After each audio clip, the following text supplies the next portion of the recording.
November 22nd, 1718.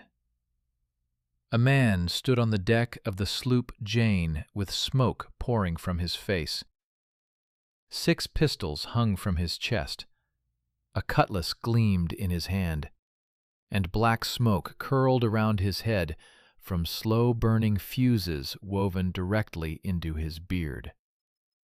The Royal Navy sailors who saw him for the first time thought they were facing the devil himself. 5 musket balls, 20 cuts from swords and knives, a wound on his neck so deep it exposed the spine. And he was still standing, still fighting, still refusing to die. This was Edward Teach, Blackbeard, the man who in just 2 years became the most terrifying nightmare of the Atlantic, captured over 30 ships, held an entire city hostage, and built a pirate empire that made kings tremble. Watch until the end, and you will learn why this pirate never killed anyone until his final battle, how he forced the governor of South Carolina to beg for mercy over a chest of medicine, and what happened to his severed head, which, according to legend, still travels from tavern to tavern across America. But first, we need to understand where this demon came from. About Blackbeard's early years, we know almost nothing, and that is strange. Usually famous people leave behind some records: baptism, school, first job. But Blackbeard appeared in history as if from nowhere, as if the sea itself gave birth to him. Historians believe he was born around 1680 in Bristol. This was one of England's largest ports, handling trade with the New World. Boys in such cities grew up with salt wind in their hair and dreams of distant lands. His real surname was probably Teach, although documents show variants like Thatch, Thack, and even Drummond. Pirates deliberately created confusion to protect their families from shame. After all, piracy was punishable by death, and relatives of criminals also suffered. Apparently, Teach was an educated man. He could read and write, which was rare for ordinary sailors of that era. He conversed easily with governors, merchants, members of high society. This suggests his family was not poor. During the War of Spanish Succession, which lasted from 1701 to 1713, Teach served as a privateer. A privateer was essentially a legal pirate. The government issued a special letter that allowed attacking enemy ships and taking their cargo. Part went to the crown, the rest was divided among the crew. But then the war ended, and thousands of sailors who had lived by plunder for years suddenly found themselves without work, without money, without a future. The Royal Navy was shrinking. Trading companies were not hiring that many people. Where were they supposed to go? Many chose the obvious path. Continue doing what you do best, only now without a royal letter. Now it was called piracy. Around 1716, Edward Teach appeared on the island of New Providence in the Bahamas. This place was a true pirate paradise. A convenient harbor protected from storms, proximity to trade routes, and complete absence of law. Hundreds of pirates were based here, and no one asked unnecessary questions. Teach joined the crew of Benjamin Hornigold, one of the most experienced and respected pirates of the time. Hornigold quickly noticed the newcomer's talents. Teach was smart, brave, and knew how to command men. Soon, Hornigold made him captain of a captured sloop with 6 guns and a crew of 70 men. But this was just the warm-up. In November 1717, off the coast of Martinique, a meeting occurred that would change the history of piracy forever. The French ship La Concorde was sailing from Africa to the Caribbean. This was a large slave ship of about 300 tons. On board were 450 enslaved people and a crew exhausted by disease and long voyage. Half the sailors were burning with fever. When pirate sails appeared on the horizon, the captain of La Concorde understood that resistance was pointless. The ship surrendered almost without a fight. Teach got what every pirate dreams of, a powerful warship that could be turned into a floating fortress. He renamed the vessel Queen Anne's Revenge, installed 40 guns, recruited a crew of 300 cutthroats. This was no longer just a pirate ship.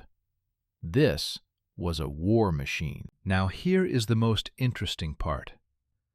What made Edward Teach a legend, he understood one simple thing. Fear is the most powerful weapon. If your enemy is scared witless, he will surrender without a fight. That means no risking your men, no wasting gunpowder, no repairing the ship after battle. Picture this scene. Onto the deck of your merchant vessel climbs a man nearly 2 meters tall, broad shoulders, a massive figure covered with weapons. 6 loaded pistols hang from his chest in special holsters, a cutlass and 2 knives on his belt. But the main thing is his face, or rather, what is left of it. A long black beard, braided into many pigtails decorated with colored ribbons. And from under his wide-brimmed hat and directly from his beard rise wisps of smoke. These are smoldering hemp fuses soaked in saltpeter. Teach lit them deliberately before boarding. Black smoke swirled around his face. Eyes glowed through this veil. He looked like a demon who had just escaped from the pits of hell. Contemporaries wrote that it was impossible to imagine a more frightful fury from hell itself. And it worked. Merchant ships surrendered at his mere appearance. Captains preferred to give up their cargo rather than face this monster. But here is what is surprising. According to historians, until his final battle, Blackbeard never killed a single person. Yes, you heard that right. The most terrifying pirate of the golden age of piracy preferred to frighten rather than kill. He understood that if you slaughter everyone, people will resist to the last breath. Why bother? It is easier to take goods from a terrified captain than to storm a ship where the crew is ready to die. Though there was one story that showed it was best not to joke with Teach. Once during a voyage, he suddenly drew a pistol and fired under the table where his officers sat. The bullet hit the knee of his quartermaster, Israel Hands. When Hands asked in shock why the captain did that, Teach calmly replied, "If I did not shoot one of you now and then, you would forget who I am." Hands survived, by the way, and later testified against the pirates. His name became immortal thanks to Robert Louis Stevenson, who used it for a character in Treasure Island. But back to Blackbeard.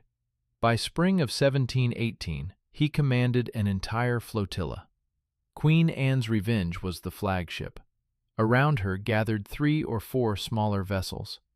Total crew reached 400 men. This was the most powerful pirate squadron in the Western Hemisphere. And in May of that year, Teach pulled off his most audacious operation, something no pirate had ever done before. He blockaded Charleston. This was one of the largest ports in North America, a wealthy, thriving city. Through it flowed the trade of all South Carolina, and into its harbor sailed a pirate flotilla under a black flag. Blackbeard's flag was special. It depicted a horned skeleton holding an hourglass in one hand and a spear in the other. The spear was piercing a red, bleeding heart. The message was absolutely clear. Your time has run out. Death has arrived. For an entire week, not a single ship could enter the harbor or leave it. The pirates intercepted everyone. 8 or 9 vessels were captured and plundered. Among the prisoners were prominent citizens of Charleston, including council member Samuel Wragg. The city fell into panic. Residents feared the pirates would land on shore, that there would be a massacre, that homes would be burned. But Blackbeard's demand surprised everyone. He did not ask for gold. He did not demand jewels. He did not even want ransom for the hostages in the usual sense. He demanded a chest of medicine. Yes, medical supplies. Modern historians believe Teach's crew was suffering from venereal diseases. Syphilis in those times was a real scourge for sailors. It was treated with mercury preparations that were only available in large cities. Governor Robert Johnson of South Carolina found himself in a humiliating position. The most terrifying pirate of the Atlantic held his city by the throat and demanded not treasure, but a chest of ointments and powders. Johnson agreed. He had no choice. There were no warships in the port. There was nothing to fight with. The pirates sent 2 men ashore for the ransom, but they managed to capsize their boat and then got drunk in a local tavern. 3 days passed. Blackbeard began losing patience. He threatened to cut off the heads of all hostages and send them to the governor. Finally, a 400-pound chest of medicine was delivered to the pirate ship. Teach kept his word. The hostages were released. True, they were first stripped nearly naked, all their expensive clothes and jewelry taken. But they were alive, without a single scratch. After this operation, Blackbeard understood it was time to wind down the business. He knew the golden age of piracy was coming to an end. The English government announced amnesty for all pirates who surrendered by a certain date. The Royal Navy began hunting sea robbers. To continue meant sooner or later swinging from a rope. A few weeks after the Charleston blockade, something strange happened. Queen Anne's Revenge ran aground at the entrance to Beaufort Inlet in North Carolina. A second ship in the flotilla, the sloop Adventure, tried to help the flagship and also got stuck. Many historians believe this was no accident. Teach deliberately grounded his ships to get rid of most of his crew. 400 men was too many mouths to feed. With that many people, it is hard to hide, hard to divide the loot. A small group of loyal companions could easily disappear and start a new life. He transferred everything valuable to the surviving sloops and sailed to the town of Bath in Northern Carolina. About 30 pirates were left on shore, without food, water, or hope. They were later rescued by another pirate, Stede Bonnet, whom Teach had previously robbed and humiliated. In Bath, Blackbeard received a royal pardon from Governor Charles Eden. He bought a house and even got married. His bride was 16-year-old Mary Ormond, daughter of a local planter. The ceremony was performed by the governor himself. According to legend, this was already Teach's 14th wife, though there is no documentary evidence of the previous marriages. Can we believe that the most terrifying pirate of the Atlantic sincerely decided to become a respectable citizen, start a family, work the land, go to church on Sundays? Of course not. After a few months, Teach went back to sea, started robbing ships again, brought his loot back to Bath again. Governor Eden turned a blind eye, receiving his cut. Local Secretary Tobias Knight stored the stolen goods in his barn. But in Virginia sat a man who did not like any of this. Alexander Spotswood, governor of Virginia, saw Blackbeard as a threat to his colony's trade. Pirates in neighboring Carolina were bad for business, bad for reputation, bad for Spotswood's own career. The problem was that Teach was on North Carolina territory. Spotswood had no legal grounds to send troops there. It was a violation of jurisdiction, almost a declaration of war against a neighboring colony. But the governor decided to take the risk. He outfitted an expedition at his own expense. 2 small sloops, Ranger and Jane, with crews from the Royal Navy. He appointed Lieutenant Robert Maynard to command. Maynard was 34 years old, an experienced officer, brave and decisive. He understood what he was getting into. Blackbeard was a legend. Even seasoned sea dogs feared him. On November 12, 1718, the 2 sloops left Virginia. On board were about 60 men, not a single cannon, only muskets, pistols, and bladed weapons. The idea was to approach unnoticed and catch the pirates by surprise. On the evening of November 21st, Maynard found his enemy. Blackbeard was anchored off Ocracoke Island, in a secluded cove the locals called Teach's Hole. With him was only the sloop Adventure and about 25 men. The rest of the pirates had scattered to taverns on shore or left the crew entirely. That night the pirates drank, celebrated. Another famous pirate, Charles Vane, had come to visit. They drank rum, lit bonfires, told stories of their exploits. No one posted a guard. No one expected an attack. Maynard decided to wait until dawn. His sloop stood at the entrance to the cove, blocking the only exit. On November 22nd, at dawn, it all began. Maynard's sloops slowly moved through the shallows toward the pirate ship. The channel was narrow and treacherous, with many sandbars. Both English vessels ran aground, but managed to free themselves on the rising tide. Blackbeard saw the enemy and realized he was trapped. He quickly ordered the anchor cable cut and tried to escape. But his ship also got stuck on a sandbar. A firefight broke out between the ships. Then Teach roared across the water. "Damn you for villains! Who are you, and where did you come from?" Maynard raised the royal flag and answered, "You can see by our colors we are no pirates." Blackbeard drank a glass of rum, hurled it overboard, and growled, "Damnation seize my soul if I give you quarter or take any from you." Maynard shouted back, "I expect no quarter from you, nor shall I give any." Adventure fired a broadside from its 9 guns. Grape shot and shrapnel slammed into Maynard's sloops. On Ranger, the commander and several officers were killed. The ship lost control and withdrew from battle. On Jane there were also casualties, about 20 men killed or wounded. Maynard found himself in a desperate situation. But he did not panic. He had a plan.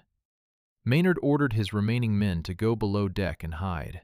Only he and a few men remained topside at the helm. Jane looked almost empty, almost defeated. Blackbeard saw this and decided victory was near. He ordered his ship to close and board the English sloop. The pirates threw grappling hooks and pulled the ships together. Teach was first to jump onto Jane's deck. 14 of his men followed. They saw a handful of sailors at the stern and charged forward, pistols blazing, cutlasses swinging. That was when Maynard gave the signal. The hatches flew open. 30 armed men burst onto the deck, screaming and firing. The pirates were completely caught off guard. One moment they were winning, the next they were surrounded. What happened next was one of the most brutal hand-to-hand battles in naval history. 6 minutes of absolute savagery. Swords clashing, pistols firing point blank, men screaming, decks slick with blood. Blackbeard and Maynard faced each other. Both fired their pistols. Maynard's shot hit Teach but did not stop him. Teach's shot missed. They drew swords. Blackbeard swung with terrifying power. The blow was so strong it snapped Maynard's blade in two. The lieutenant stumbled backward, defenseless. Blackbeard raised his cutlass for the killing blow. And then a Scottish Highlander, one of Maynard's men, charged from behind and slashed Blackbeard's throat with his broadsword. Blood gushed from the wound, but Teach did not fall. He kept fighting. Other sailors swarmed him, stabbing, shooting, hacking. 5 musket balls, 20 sword cuts. That is what they counted on his body when it was finally over. His head was nearly severed from his shoulders, and even then, according to some accounts, he was still trying to cock his pistol as the light left his eyes. When the smoke cleared and the clanging of steel finally stopped, 10 pirates lay dead on the deck, including Blackbeard. The rest surrendered or jumped overboard, where Royal Navy marksmen shot them as they tried to swim away. Maynard had won. But at terrible cost. Every single one of his men on Jane was wounded. On Ranger, 10 men were dead. What happened next became the stuff of legend. Maynard ordered Blackbeard's head cut off. The massive, blood-soaked trophy was tied to the bowsprit of his sloop. The headless body was thrown into the waters of Pamlico Sound, and here the stories begin to multiply. According to local legend, Blackbeard's headless corpse swam around the ship 3 times before finally sinking. Some say 7 times. To this day, people claim to see a headless figure swimming in the waters near Ocracoke, searching for its missing head. Maynard sailed back to Virginia with his gruesome prize. The head was presented to Governor Spotswood, who mounted it on a tall pole at the entrance to Hampton River, a place that became known as Blackbeard's Point. For years, the skull hung there as a warning to other pirates, a grim reminder of what happened to those who defied the crown. But eventually, the skull disappeared from its pole. And then, the strangest part of the story begins. According to various accounts, someone took the skull and had it lined with silver, turning it into a drinking bowl, a punch bowl that supposedly made the rounds at dinner parties along the coast, where guests would drink rum and contemplate the fate of lawless sailors. The silver skull reportedly appeared at the Raleigh Tavern in Williamsburg. Some say it was used in secret fraternity rituals at colleges in Virginia and Connecticut. A judge named Charles Wedby claimed he actually drank from the skull at a secret gathering on Ocracoke Island in the 1930s. The password to enter was supposedly "Death to Spotswood." In the 1950s, a maritime historian named Edward Rowe Snow claimed to own Blackbeard's silver-plated skull. He brought it to lectures and public appearances. After his death in 1982, his collection was donated to the Peabody Essex Museum in Salem, Massachusetts. The museum does have a silver-lined skull in its collection.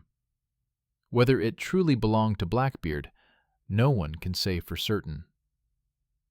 But that is not where the story ends. In 1996, nearly 300 years after Blackbeard's death, a private research firm made an incredible discovery off the coast of North Carolina. Just 1 mile from Fort Macon, in 28 feet of water, they found a cluster of cannons and anchors, a bronze bell dated 1705, the brass barrel of a blunderbuss, artifacts that matched the early 18th century perfectly. They had found Queen Anne's Revenge.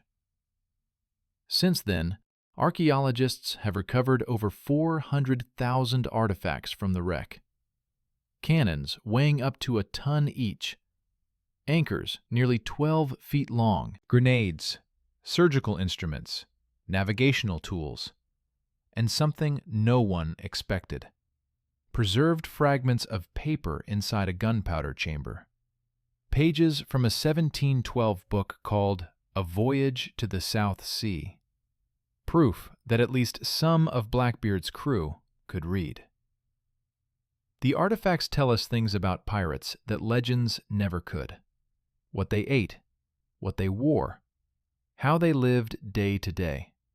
There was medical equipment for treating wounds, personal items like pewter plates and drinking vessels, weapons not just for fighting but for intimidation, including strange projectiles made from glass bottles filled with lead shot. Everything confirms the picture of a man who preferred to terrify rather than kill, who ran a disciplined operation rather than a chaotic band of murderers. So who was Blackbeard really? The evidence suggests he was neither the bloodthirsty monster of legend nor some kind of misunderstood gentleman. He was a brilliant tactician who understood that terror was cheaper than violence. A businessman who calculated that a fearsome reputation was worth more than 100 cannons. In less than 2 years of active piracy, he captured over 30 ships. He paralyzed a major colonial city. He made governors beg and kings take notice. And until his final battle, he apparently never killed a soul. Perhaps that is the most remarkable thing about Blackbeard. In an age of casual brutality, when execution was public entertainment, when life was cheap and cruelty was common, he discovered that fear was more effective than death. A burning beard and a horrible reputation accomplished more than any amount of bloodshed. Today, you can see artifacts from Queen Anne's Revenge at the North Carolina Maritime Museum in Beaufort, the same inlet where the ship ran aground 3 centuries ago, the same waters where Blackbeard made his last gamble and lost. The cannons have been raised, the anchors preserved. The mystery of what happened that day in 1718 is slowly being pieced together, one artifact at a time. Blackbeard's career lasted barely 2 years, but his legend has lasted 3 centuries and counting. He appears in novels, films, video games. His image, with a smoking beard and wild eyes, has become the very definition of what a pirate looks like. Robert Louis Stevenson based parts of Treasure Island on his story. Disney made him a character in Pirates of the Caribbean. His flag design has been copied thousands of times. And somewhere, perhaps in a museum in Massachusetts, perhaps still making the rounds at secret gatherings, sits a silver-lined skull. Whether it truly belonged to Edward Teach, we may never know. But one thing is certain: the man who wore that skull, the man who turned terror into art, the man who made governors tremble and sailors flee at the sight of his flag, that man achieved something most of us never will. He became immortal. Not through his deeds of violence. There were none until the very end. Not through his treasure. Despite centuries of searching, none has ever been found. He became immortal through fear, through image, through the understanding that sometimes the legend is more powerful than the man. So that is the true story of Blackbeard. Now you know why he never killed anyone until his final battle, why a chest of medicine was worth more than gold, and why his severed head might still be traveling from tavern to tavern, making drunk men contemplate their mortality. Hit the like button if you now understand why pirates terrified the entire Atlantic. Write in the comments whether you would have surrendered to Blackbeard or tried to fight. Personally, I would have given him everything, including my grandmother's jewelry, the moment I saw that smoking beard. And subscribe to Tales of High Seas. Otherwise, Blackbeard's ghost will visit you tonight. He will swim circles around your bed 3 times, headless and dripping with seawater, asking why you have not subscribed yet. And trust me, you do not want to explain yourself to a headless pirate at 3 in the morning. He gets very irritable about that sort of thing.